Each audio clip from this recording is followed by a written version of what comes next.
I mean, honestly, looking back at the way that little neon yellow tape measure snapped back against his clipboard, I'm just literally exhausted thinking about the sheer audacity of city bureaucrats. It's like you try to smoke a prime brisket in peace, and suddenly you're forced to completely redefine your own legal identity. Let's just dive right into this mess. 84 inches. The voice was nasal. It was the kind of voice that belonged to a man who alphabetized his sock drawer and reported his neighbors to the HOA for having the wrong shade of beige mailbox. I blinked through the thick, hickory-scented smoke billowing from the rear exhaust of the smoke screen, my 24-foot, matte black pride and joy. I was holding a half-carved, perfectly barked brisket, the juice pooling in the foil, gleaming like liquid gold under the Spanish moss draped above us. "Excuse me?" I asked, wiping a smudge of dry rub off my forehead with the back of my forearm. The man adjusted his wire-rimmed glasses. He was wearing a polo shirt so aggressively tucked into his khakis that I feared for his internal organs. A badge clipped to his belt read, "Arthur Pendleton, Historic District Compliance." In his hands, as a neon yellow tape measure hummed as it retracted into its plastic housing with a sharp thwack. 84 inches, Arthur repeated, not looking at me, but making a dramatic show of writing the number down on a carbon copy citation pad. "That is the exact width of your apparatus. It's a custom-built reverse-flow offset smoker on a heavy-duty axle," I corrected him, taking a bite of a burnt end. The fat rendered perfectly on my tongue. "And it's parked perfectly legally. Check the meter. Paid through 4 o'clock. "The meter is irrelevant," Arthur said, clicking his pen. It was a 4-color pen. Of course he had a 4-color pen. He clicked to the red ink. "As of midnight last night, the Savannah Historic District Board enacted Ordinance 409-B. Absolutely no commercial food trucks, trailers, or mobile vending units permitted within the designated historic boundaries. You are a commercial food truck. You are in the historic boundary.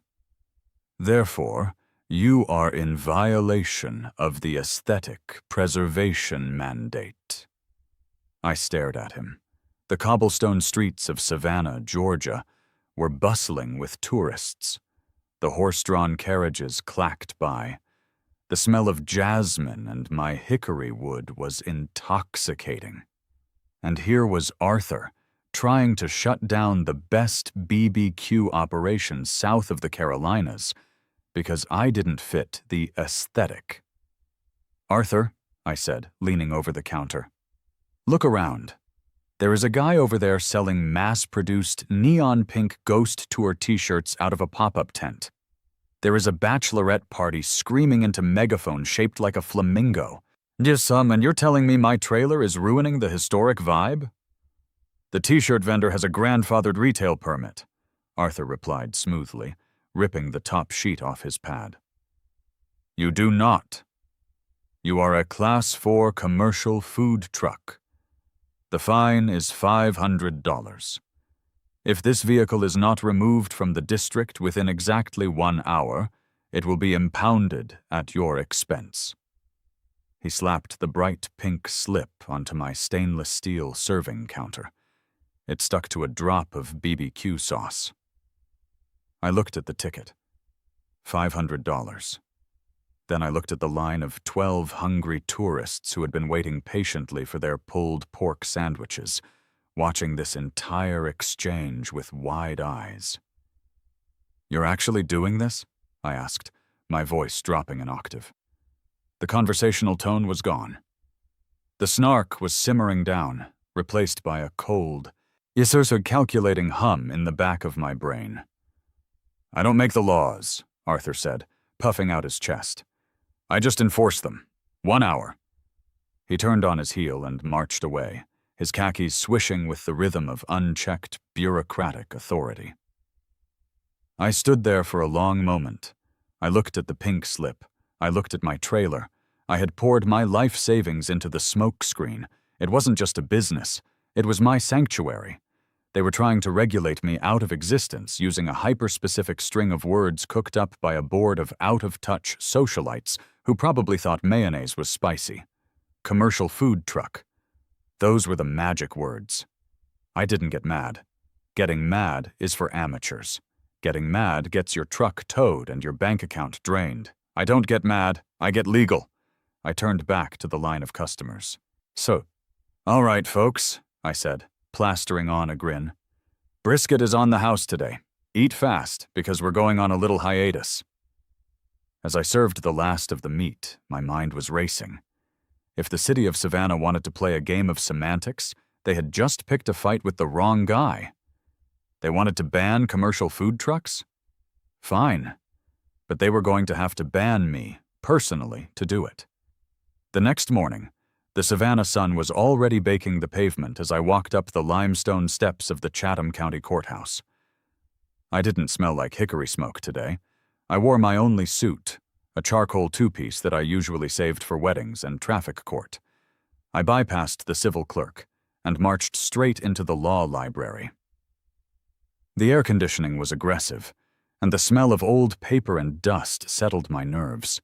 When I booted up the public terminal and pulled up the city municipal code, specifically Ordinance 409-B. I read it once, I read it twice. Then I smiled. The law was drafted poorly. Horribly, in fact.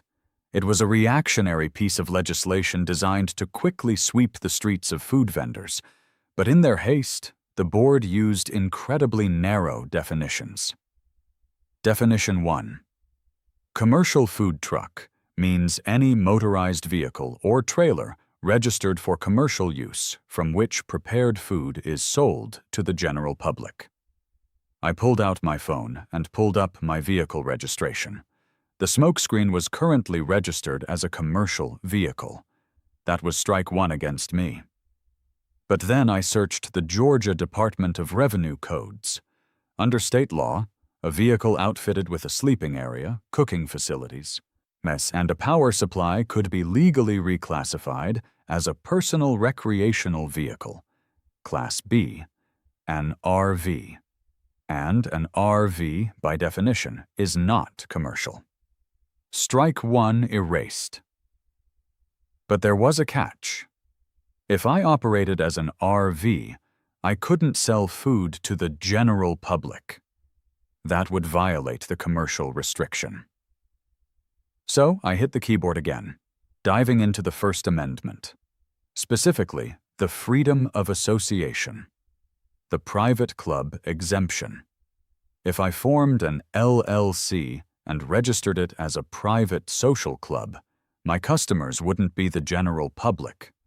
They would be members, and members paying club dues inside a private RV? That wasn't commerce. That was a private gathering. But that wasn't enough. I knew guys like Arthur. If I just showed up with a private club sign and an RV tag, he would drag me into administrative court for months. Months, bleeding me dry in legal fees over zoning interpretations. I needed a trump card. I needed something so legally bizarre, so absolutely airtight, that the city police would have a total system failure trying to write me a ticket. I needed to become the truck. I pulled up the Georgia Code for legal name changes. OCGA, Section 1912(1). Any person desiring to change his or her name may file a petition in the Superior Court of the county of his or her residence. The only restrictions? You cannot change your name to defraud creditors, to avoid criminal prosecution, or to something containing an obscenity. There was no law against naming yourself after a vehicular kitchen. 30 minutes later, I was standing in front of the clerk at the probate court window. Well, she was an older woman with a magnificent beehive hairdo and a pair of reading glasses chained around her neck. Her name tag read Brenda. "Can I help you, sugar?" Brenda asked, not looking up from her stamp pad. Yes, ma'am. I need to file a petition for a legal name change. All right, she sighed, sliding a thick packet of paperwork under the glass partition. Fill this out in blue or black ink. Need a copy of your birth certificate, your driver's license, and a $150 filing fee. I had brought all of it. I stood at the little counter in the corner of the room, uncapped my pen, and began to write. Current legal name, David Michael Henderson. Proposed legal name, Food Truck. I didn't even give myself a middle name, just Food. Last name, Truck. I brought the packet back to Brenda. She took it, adjusted her glasses, and then began to review the fields.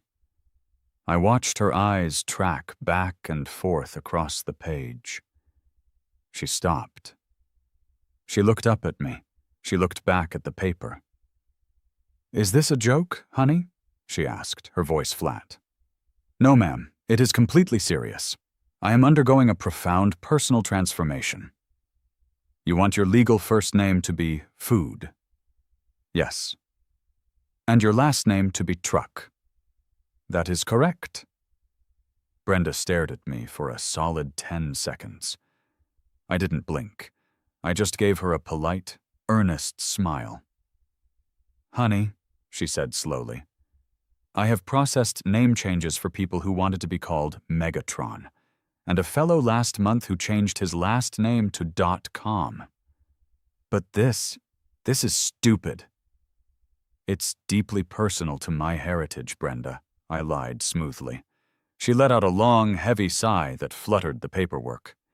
It's your life, and your $150. Take a seat.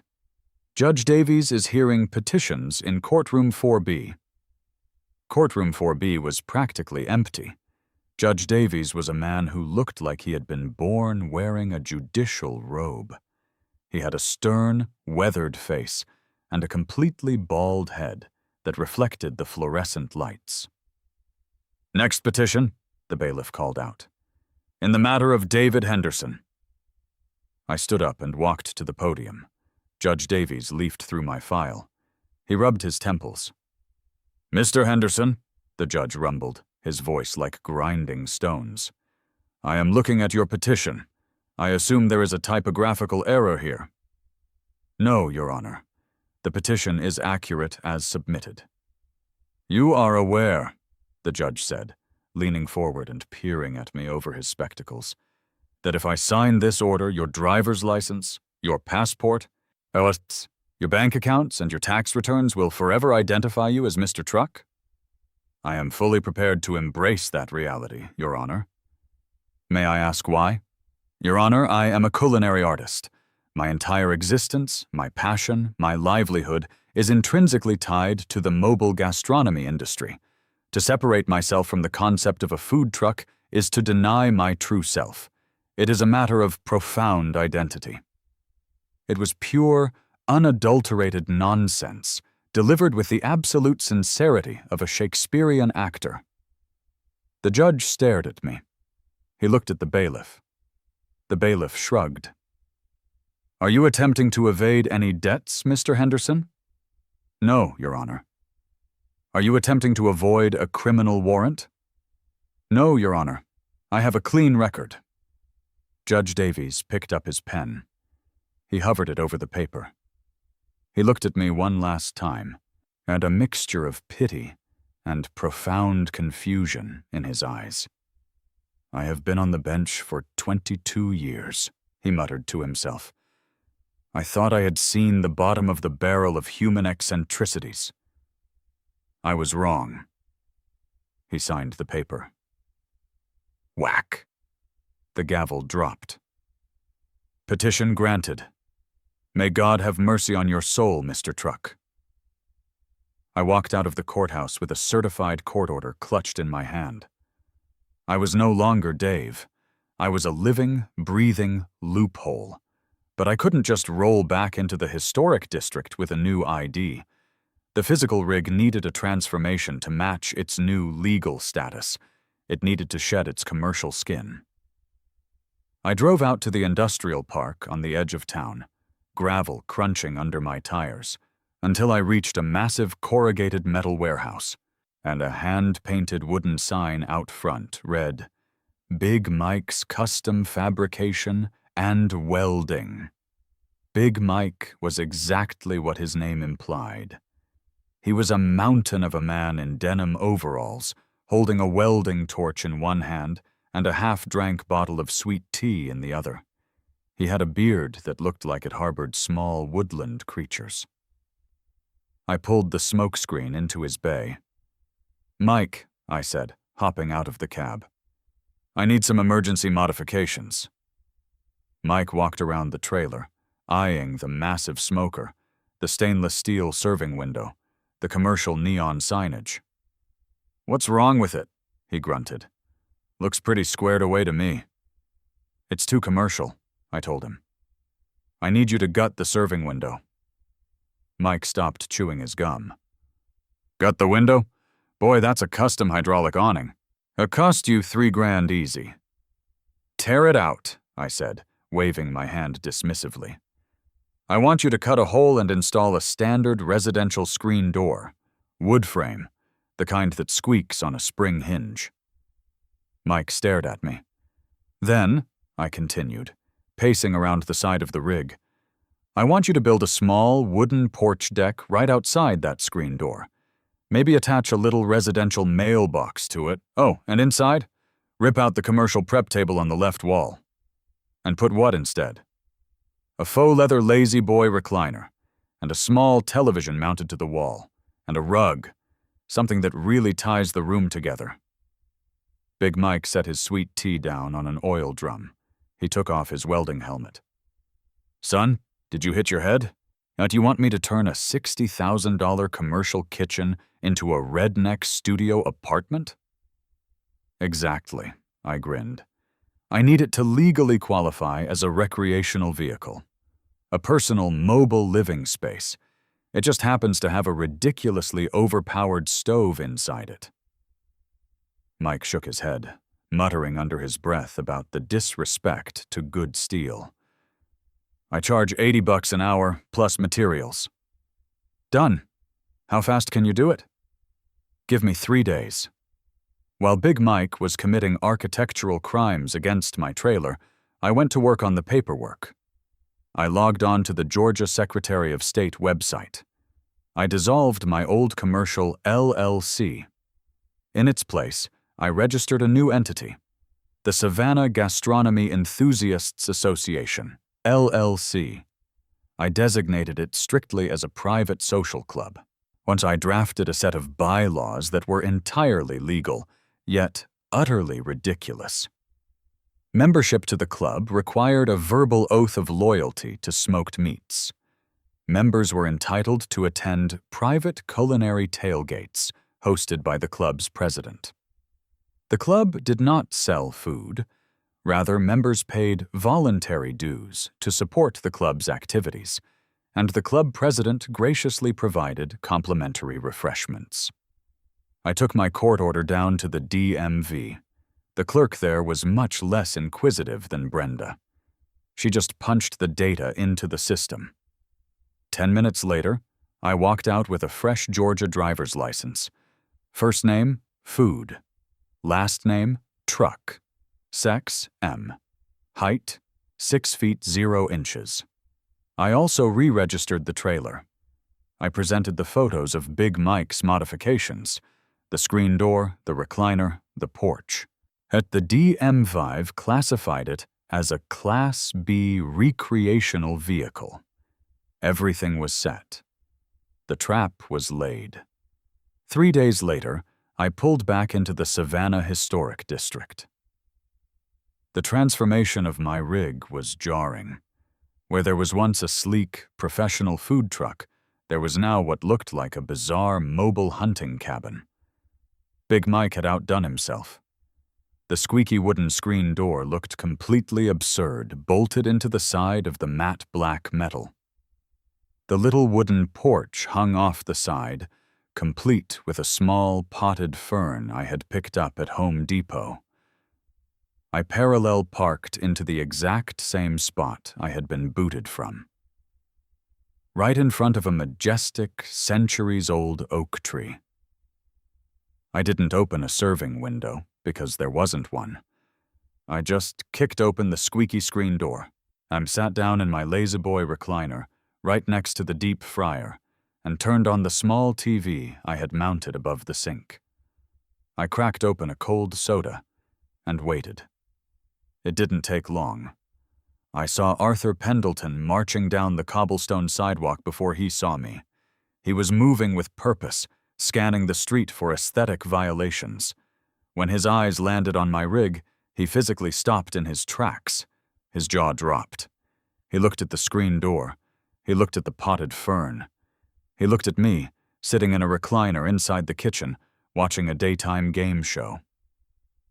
I raised my soda to him in a silent toast. Arthur's face turned the color of a ripe tomato. He grabbed the walkie-talkie off his belt, his hand shaking with rage. I couldn't hear what he was saying through the glass, but the frantic pacing gave it away. He was calling in the cavalry. 10 minutes later, the flashing blue lights of a Savannah Police Department cruiser reflected off my stainless steel walls. 2 officers stepped out. One was a tall, older cop with a thick mustache. Officer Miller. The other was a younger rookie who looked like he had just graduated from the academy. Officer Davis.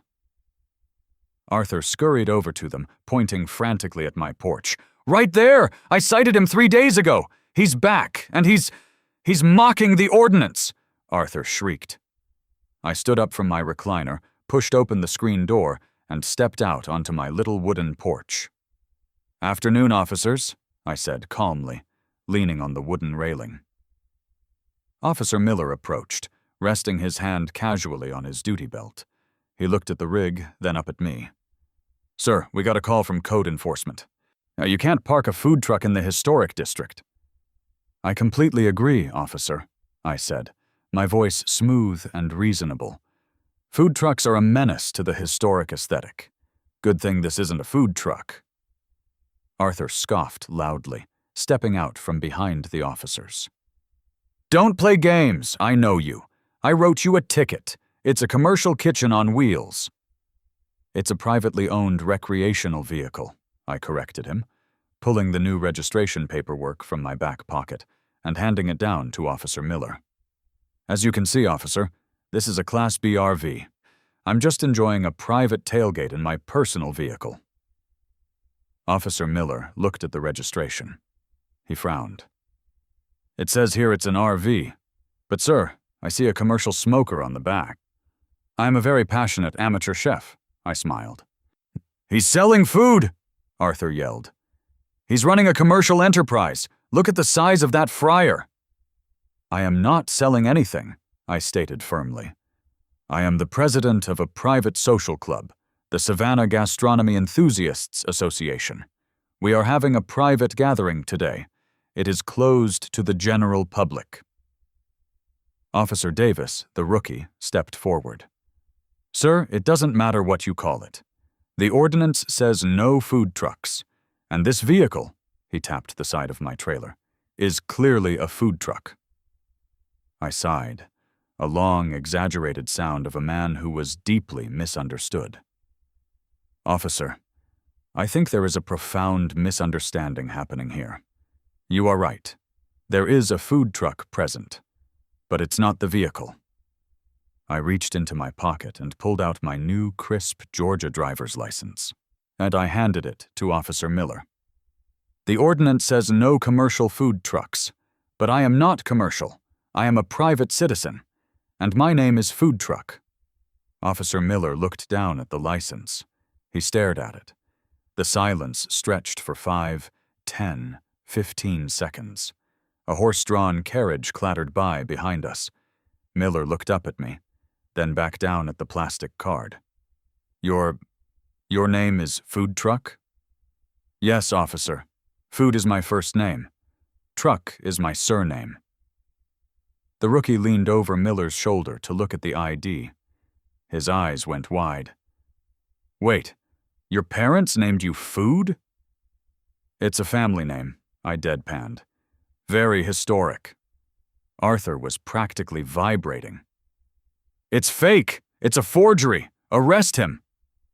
Arthur, shut up, Miller muttered, his brain clearly short-circuiting as he tried to process the legality of the situation. And he tapped the ID with his thumb. Sir, Mr. Truck, the city ordinance specifically bans food trucks from this area.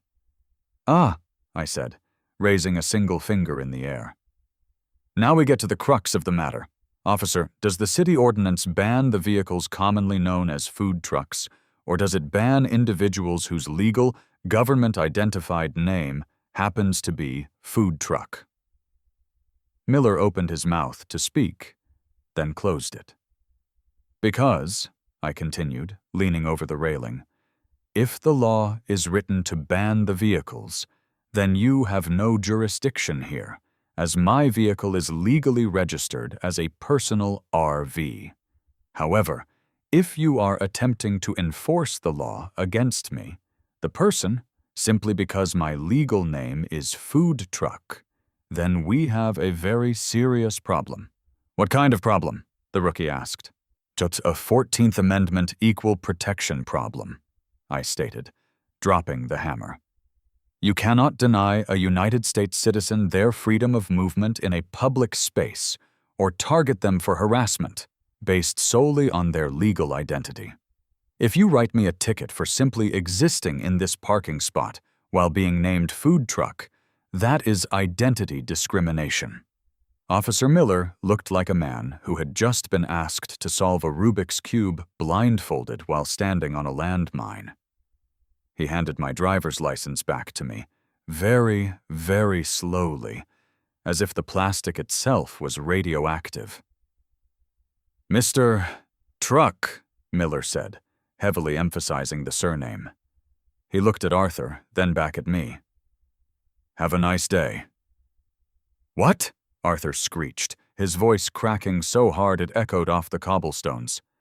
You're not going to cite him? But he's clearly circumventing the ordinance. He put a screen door on a commercial kitchen. Arthur, Miller sighed, pinching the bridge of his nose. He's got a valid ID that says his name is Food Truck. He's got registration that says this is a personal RV. And he's claiming that if I ticket him, I'm violating his civil rights based on his legal name. I am a beat cop, Arthur. I enforce traffic laws and break up bar fights. I don't get paid enough to deal with constitutional identity crises. Call the city attorney. Miller tipped his hat to me, turned around, and practically shoved the rookie back into the cruiser. They drove off faster than I'd ever seen Savannah PD move. Arthur stood there, sputtering, pointing a trembling finger at me. I just leaned back in my recliner, clicked the TV remote to turn up the volume on The Price is Right, and took a long, slow sip of my soda. I mean, honestly, it was beautiful. He literally stomped his foot like a toddler before storming off down the street. But I knew this wasn't over. Bureaucrats don't retreat. They just go back to their air-conditioned offices and weaponize printer paper. Sure enough, 3 days later, my squeaky little screen door rattled. It was the mail carrier. He handed me a thick, certified envelope with the seal of the City of Savannah Historic District Board stamped in the corner. I signed for it, grabbed a pair of tongs, and flipped a rack of ribs on the smoker before tearing it open. It was a cease and desist letter. And I guess the city attorney thought he was being clever because it was addressed to the owner and / or operator of the unlawful mobile kitchen located at 412 East Bay Street, but they deliberately avoided using my name. The letter was a masterpiece of legal panic. It demanded I cease all unauthorized commercial gastronomic operations immediately, citing a dozen vague municipal codes about preservation of historical ambiance, and threatening me with daily fines of $1,000, asset forfeiture, and a mandatory summons to the city council. I literally laughed out loud. The smoke from the ribs curled up into the Spanish moss, and I just stood there laughing. They had taken the bait. They had escalated. It was time to spring the trap. I locked up the RV, put on my charcoal suit, which now permanently smelled faintly of hickory and spite, and marched straight down to the Federal District Court building. I wasn't playing in municipal traffic court anymore. If you want to terrify a local city council, well, you don't file a local grievance. You file a federal civil rights lawsuit. I sat down at the clerk's desk and filed a formal complaint for injunctive relief and damages under the 14th Amendment's Equal Protection Clause. My argument was so legally bizarre, yet technically sound, that the intake clerk actually called over 2 other paralegals just to read it. The crux of the lawsuit was simple. The city of Savannah had erected permanent metal signs all throughout the historic district that literally read, "No food trucks permitted beyond this point." In my filing, I argued that as a legally recognized United States citizen named Food Truck, the city was actively funding and maintaining a taxpayer-sponsored campaign of targeted harassment and segregation against me. I claimed that the signage caused me severe emotional distress, alienated me from public spaces, and legally barred me, Mr. Truck, from simply walking my dog or enjoying a public park within a 4-square-mile radius of my own home city. I attached a copy of my driver's license, my birth certificate amendment, and a photo of Arthur Pendleton pointing aggressively at my face. I didn't just file it and go home, though. I guess I'm a little petty, because I immediately walked out of the courthouse and called Channel 5 News. By 5 o'clock that evening, the story was the lead segment. I was standing in front of my RV, leaning on the little wooden porch railing, giving an interview to a very confused but delighted local reporter named Sarah. "So, Mr. Truck," Sarah said, holding the microphone out, struggling to keep a straight face. You're claiming that the historic district's zoning laws are a direct attack on your personal identity?" "Honestly, Sarah, it's heartbreaking," I said, looking dead into the camera with the most solemn, mournful expression I could muster. "I'm just a man. I bleed red, just like everyone else. But when I walk down the street and see a government sign explicitly banning me, banning food trucks, from existing in a public space, I mean, what year are we living in? How is a man named Food supposed to feel welcome in his own community?" "But the city argues," Sarah pressed, "that the law is meant for vehicles that sell food, like the one we're standing next to." "This?" I gasped, feigning absolute shock. "Sarah, this is my personal recreational vehicle. It's my mobile sanctuary. I have a lazy boy in there. I have a fern. I host a private, or non-profit social club for meat enthusiasts. The city is using my hobby as an excuse to discriminate against my legal name. It's a witch hunt, frankly." The segment went viral locally in about 20 minutes. The public reaction was completely unhinged. People were driving by the RV, honking and waving. The Savannah Gastronomy Enthusiasts Association saw a massive influx of members who all wanted to pay their $20 club dues for a plate of my 14-hour smoked pulled pork. I had a line down the block, and because it was a private club operating out of an RV, Arthur and his code enforcers could only stand across the street, literally grinding their teeth in frustration. 2 days later, the mandatory summons arrived. The mayor and the city council had called an emergency public hearing. The Savannah City Council chambers are exactly as intimidating as you'd expect. Dark mahogany panels, towering ceilings, and a massive elevated semicircular desk where the council members look down at you like Roman emperors. The room was packed. Half the crowd were members of the Historic Preservation Board. Older folks in pastel suits and pearls glaring at me. The other half were my private club members, wearing BBQ-stained t-shirts and holding up makeshift signs that said "Justice for Food." Mayor Harrison, a man who looked perpetually sweaty and exhausted, banged his gavel. "All right, let's bring this circus to order," the mayor groaned into his microphone.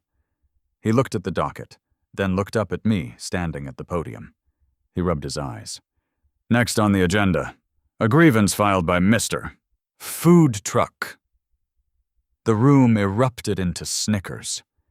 The mayor banged the gavel again. "Mr.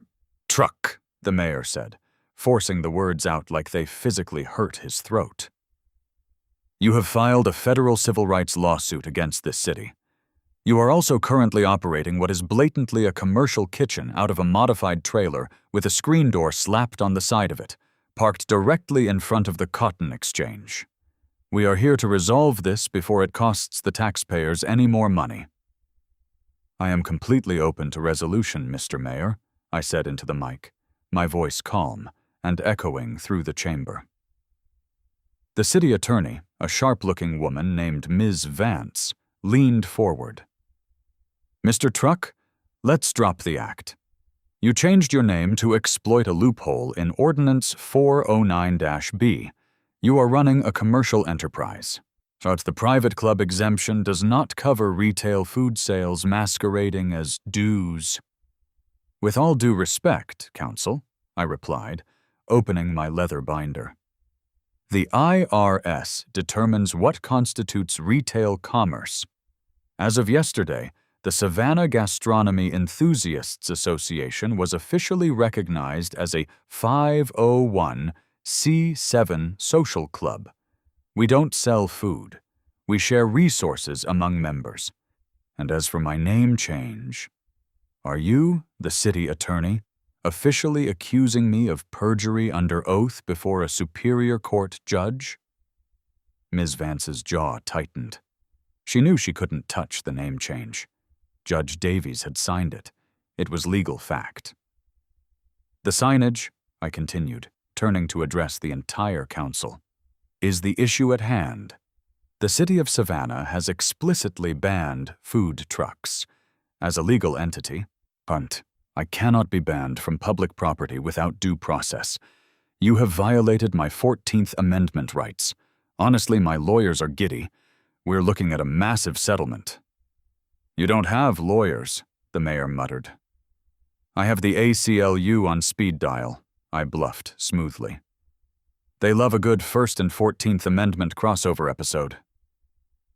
The room was dead silent. The historic board members looked horrified. "So what do you want?" the mayor finally asked, leaning back in his chair in defeat. "You want us to take down the signs?" "No," I said, smiling. "Because if you take down the signs, then all the actual commercial food trucks will come back, and I like my parking spot." Ms. Vance blinked. "Then what is your demand?" I laid out my terms clearly, projecting my voice so every person in the gallery could hear. "You have two choices. Was choice one? We go to federal court. I drag this city through years of litigation regarding identity discrimination. I subpoena every email sent by Arthur Pendleton and the Historic Board. I make a complete mockery of your zoning laws on national television, and I continue to host 500-person private BBQ parties out of my RV every single weekend, completely tax-free, until you go bankrupt trying to stop me." I let that hang in the air for a moment. I could see Arthur in the second row, his face completely pale. "Or," I said, my tone shifting to something much more reasonable. "Choice 2. The City Council immediately grants the Savannah Gastronomy Enthusiasts Association an exclusive, permanent, and irrevocable cultural and culinary variance. This variance will officially recognize my vehicle as a historical landmark of modern Southern cuisine, exempting me from Ordinance 409B entirely." The mayor stared at me. You want us to declare your heavily modified matte black trailer a historical landmark? I want a piece of paper that says Arthur can never, ever measure my tires with his little yellow tape measure again, I corrected him. You give me the variance, I drop the federal lawsuit, and we all go back to our lives. I will even restrict my parking to 3 designated spots so I don't block the carriage tours. Ms. Vance leaned over, covering her microphone. She whispered furiously into the mayor's ear for about 2 minutes. The mayor nodded slowly, looking more exhausted by the second, and he whispered to the council members to his left, then to his right. Finally, the mayor leaned back to his microphone. Mr. Truck, if we draft this variance, you will drop the federal suit today? The second the ink is dry, Mr. Mayor. And you won't sue us if we leave the no food trucks signs up? I will consider the signs a quirky local tribute to my family name, I smiled. The mayor picked up his gavel. He looked at the historic board, who were practically fainting in the pews. He looked at my crowd of BBQ fans. He sighed, a sound that carried the weight of 1,000 bureaucratic defeats. Motion to grant a permanent cultural and culinary variance to the Savannah Gastronomy Enthusiasts Association, pending the immediate withdrawal of all federal complaints, the mayor droned. Second, muttered a councilman on the end. All in favor? A chorus of reluctant ayes rolled across the desk. Whack! The gavel dropped. It was the sweetest sound I had ever heard. It sounded exactly like victory. The aftermath was glorious. The city drafted the variance that very afternoon. It was a beautiful, embossed document that legally insulated my rig from any and all aesthetic zoning laws within the Chatham County limits. I framed it and hung it right next to my squeaky screen door, right above the potted fern. The private club thrived. I never reopened as a commercial business. It turned out, operating as a private social club with suggested dues was incredibly lucrative, and my customers loved the exclusivity of it. They loved the weird little porch. They loved sitting in the lazy boy while waiting for their burnt ends. Arthur Pendleton got reassigned, last I heard, and he was inspecting residential garbage can placement in the deep suburbs. I like to think he still carries his 4-color pen. As I stood on my little wooden deck a few weeks later, slicing a rack of cherrywood smoked ribs while the sun set over the Savannah River, I looked at the legal documents taped to the inside of my window. Malicious compliance isn't just about breaking the rules. It's about weaponizing the rules.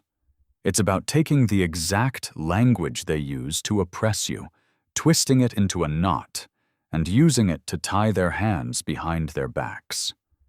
The law is just a giant game of chess. And sometimes, to win the game, you literally have to change your name to the piece you're playing. People ask me if I'm ever going to go back to the courthouse and change my name back to Dave. Honestly, I don't think so. There's something powerful about handing a cashier a platinum credit card that says food truck on it. It's a great conversation starter. Plus, Brenda at the probate court would probably kill me if I made her fill out the paperwork again. Stay savvy, stay sovereign, and always keep your receipts. See you next time, Justice Seekers.